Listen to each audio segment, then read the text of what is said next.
بكم اعزائي المشاهدين في حلقه جديده من برنامجكم الكوره مع ميجا وقرعه دوري ابطال اوروبا. قبل ما نخش على قرعه دوري ابطال اوروبا نخش على الدوري الاوروبي الاول. الدوري الاوروبي صحيح ناس كتيره مش بتتابعه او ملهوش اهميه كبيره قوي عند جماهير الكوره في العموم، ولكن بعد خروج برشلونه من دوري ابطال اوروبا ودخوله الى الدوري الاوروبي اعطى نكهه جديده للدوري الاوروبي، وخصوصا انه هيلاعب مانشستر يونايتد. والمباريات بتاع البطوله كانت كالتالي: مانشستر يونايتد وبرشلونه، موناكو باير ليفركوزن، اليوفنتوس ونانت الفرنسي، اشبيليه واندهوفن، روما وسالزبرج، اياكس امستردام ويونيون برلين، سبورتنج لشبونه وميتلاند، شختار واستاد رين. ماتشات عاديه بتاع الدوري الاوروبي كلها، يمكن باستثناء مباراة مانشستر يونايتد وبرشلونة. مانشستر يونايتد مش في أحسن حالاته ولا برشلونة في أحسن حالاته، ولكن دي المباراة اللي يعتبر نهائي مبكر للبطولة واللي هتدي طعم البطولة وهتخلي الجماهير تتابعها من المباريات الدور ثم النهائي. طبعا البطل التاريخي لبطولة الدوري الأوروبي هو اشبيليه الأسباني برصيد 6 ألقاب، يليه ليفربول ويوفنتوس وإنتر ميلان برصيد 3 ألقاب لكل فريق.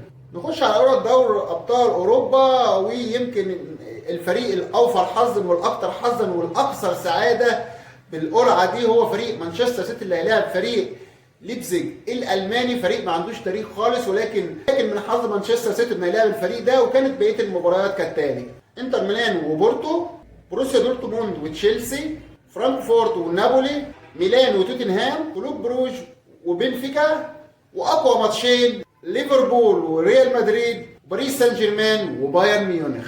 المباراتين دول اقوى مباراتين في الدور ثمن النهائي واللي الناس كلها تستناهم، الى جانب ماتش مانشستر سيتي اللي هو كده محسوم من البدايه. لكن هنشوف ماتشين جامدين جدا، واثنين من الماتشين دول هم اللي هيوصلوا النهائي بنسبه كبيره جدا. يعني باريس سان جيرمان وبايرن ميونخ اللي هيكسب منهم غالبا هيوصل النهائي، وليفربول وريال مدريد اللي هيكسب منهم غالبا هيوصل النهائي.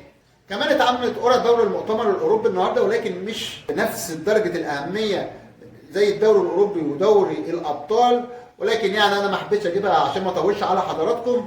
كمان اكتر الاخبار المتداوله النهارده وانتقادات كبيره جدا الى اليوم بتطال المدير الفني للمنتخب الوطني على اختياره لعيبه كتيره جدا مش محلها. والحلقه اللي فاتت انا عملتها عن الموضوع ده، لكن كل يوم بيطلع لعيب جديد الاعلام كله بيتكلم عليه، زي مثلا زيكو اللي ما جابش ولا جون ولا حتى اسيست ولا حتى فريقه نفسه جاب جون، ومدير المنتخب واخده ما نعرفش واخده ازاي.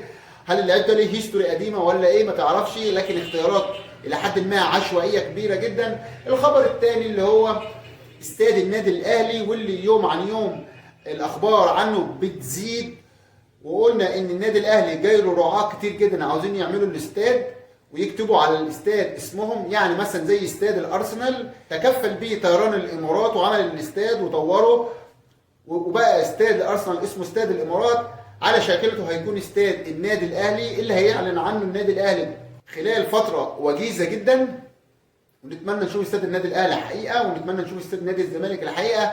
كمان الفرع الخامس للنادي الاهلي في العالمين، والنادي الاهلي يبقى اول نادي في مصر عنده 5 فروع بعد وادي دجله اللي عنده 7 فروع.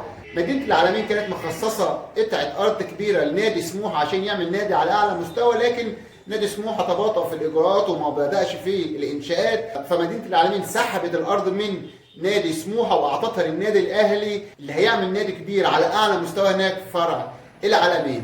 دي كانت اخبارنا النهارده. اتمنى الحلقه تكون عجبتكم اصحابي وحبايبي يتفرجوا على حلقاتي. يا ريت تتفرج على الحلقه للاخر وتدعو احد اصدقائك للاشتراك في القناه وتشير الحلقات على الفيسبوك، واشوفكم في حلقه قريبه ان شاء الله. الكوره مع ميجا.